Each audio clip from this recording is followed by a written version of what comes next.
Madaling araw na nga nung nakapagluto ako nitong creamy carbonara buldak. Matagal-tagal na nga rin akong hindi nakakatikim nito kaya nagluto ulit tayo ngayon.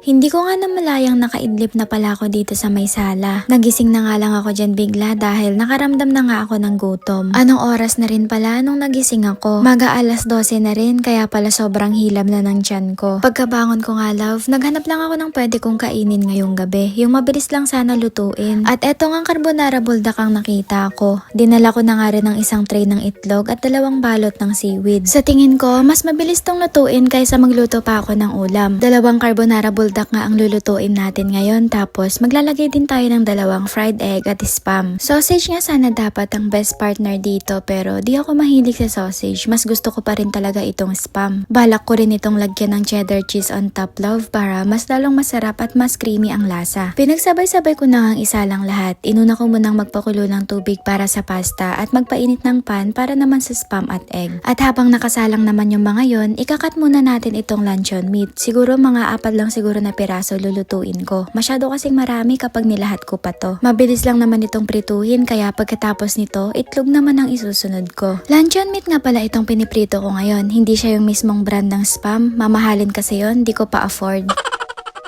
Ipiprito ko lang to side by side tapos yung tustang-tusta talaga, naliliit or ninipis na yung size nito. Mas masarap kasi yun kainin kumpara sa sakto lang ang pagkakaluto. After ko dito sa luncheon meat, sa egg naman tayo. 2 piraso lang ang ipiprito ko tapos yung gusto ko talagang makuha is yung malasado pa yung yolk niya. Kayo ba love, bet nyo rin itong itlog na malasado? May iba kasing ayaw ng ganitong pagkakaluto ng itlog eh. Nilagyan ko lang ito ng kaunting asin at paminta. Tapos pagkalagay ko naman ng egg, inoff ko na yung gas at tinakpan ko na lang hanggang sa maluto yung ibang white part nito. Sa tingin ko nga love, perfect na to kaya hinango ko na siya. At eto talaga yung gustong gusto ko, yung naaalog pa yung yolk niya. So tapos na nga tayo sa itlog at luncheon meat. Gawa muna tayo ngayon ng drinks na ipapares natin mamaya sa buldak. Bumili lang ako ng frozen buko sa Filipino store na malapit dito sa amin nung nakaraang linggo. Nilagay ko lang to sa freezer at ngayon ko lang nilabas. Nilagyan ko lang to ng evap na kalahating lata at kaunting asukal pampalasa. Pero nung tinikman ko to love, kakaiba yung lasa niya. Akala ko kasing sarap siya ng buko sa Pinas. Ang mahal pa naman nito, mas mahal pa sa buldak na niluluto ko ngayon. Wala siyang lasa, walang ka-creamy-creamy na lasa sa mismong buko niya. Pero at least, na-try ko na. Next time, di na ako bibili nito. Magmi-milk tea na lang ako. So ayan, sinalang ko na nga yung pasta ng carbonara natin. Saglitang luto lang ang gagawin natin dito dahil iluluto ko pa to sa kalahating lata ng evap na natira doon sa buko na tinimpla natin kanina. Ayan, iuubos ko na yung evap dito para mas lalo talagang creamy ang magiging lasa nito. Hindi ko nga pala ito masyadong ipapadrain dahil maglalagay pa tayo ng powder at sauce na makaka-help makapagpa-reduce ng gatas na nilagay natin. Inubos ko na nga lahat lagay yung powder at sauce dyan dahil nung last kain ko, hindi naman siya ganun kaanghang kumpara sa ibang flavor ng buldak na parang ayaw na talaga magpakain sa sobrang pagka-spicy nito.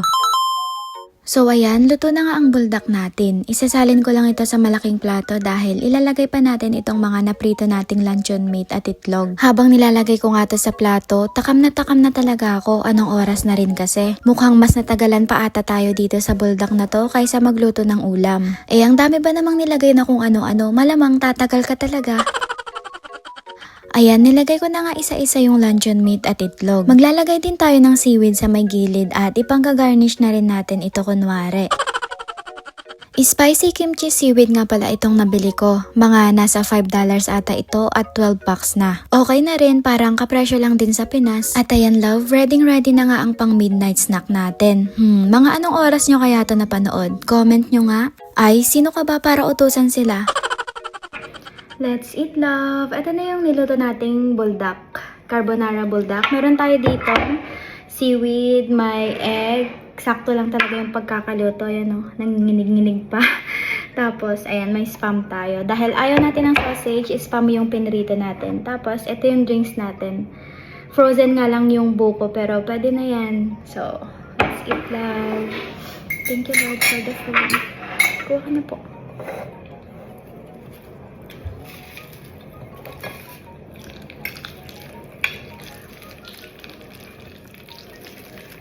Ayan o.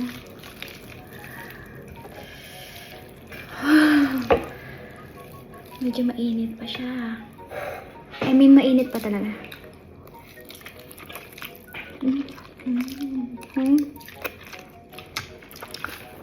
Sarap po. Ay, ayaw mo? Ayun na yung itlog, oh. Perfect talaga, oh. Yung pagkakaluto natin sa egg. Lagay natin yan dito.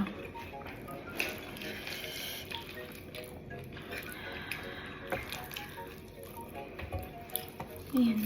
Di ba meron pa po tayong seaweed na isa?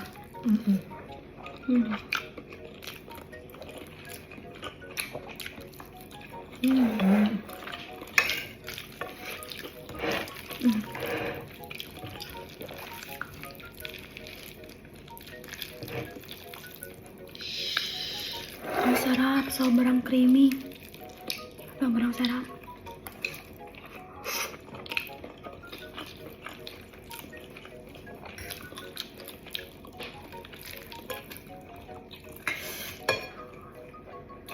No.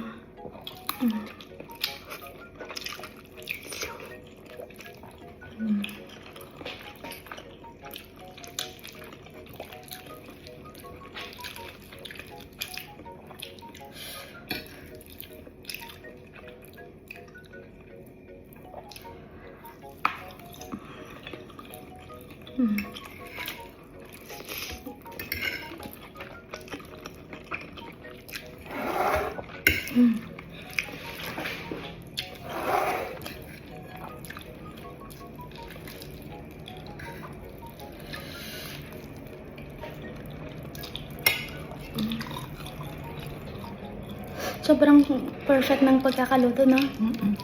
Sobrang sarap. Haluin lang natin dahil may egg to.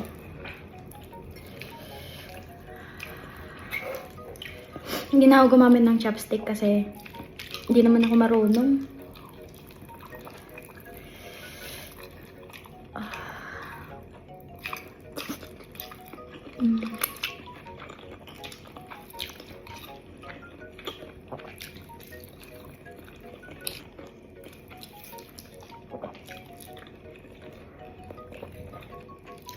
Solin.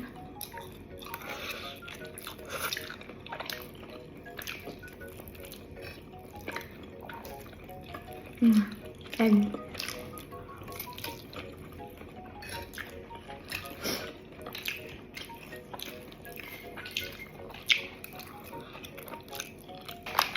So, open pa natin tong isang seaweed. Pati yung seaweed natin, spicy din. Ito po.